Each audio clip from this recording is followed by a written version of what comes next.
सामुदायिक विकास विभाग में जावे तो मैं कहूँ घर में आऊँ तो टाइम नहीं मिले का बरे दिन भर ऑफिस में रही तो महू दिन भर उड़ा रहा सेक्टर में काम करे में जाऊँ था केला संतरा मुसाबी बेचत रहा था। तो ऑफिस में गए तो ऑफिस में जाके एक दिन बैठे हैं तो चर्चा हुई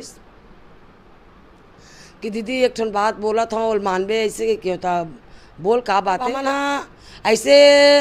टाइप के दीदी भी नहीं वैसे टाइप के महू भी नहीं हमन एक घर परिवार जैसे चले हैं और आज भी चला था मतलब ओकरो मन में मोर प्रति में कोई भेद नहीं आए और ओकर प्रति मोर मन में कोई भेद नहीं आए मतलब आज भी हमला खाना पीना चाय नाश्ता ओकर घर जो भी बने रही और यही दीदी भर नहीं ओकर घर के हर लड़का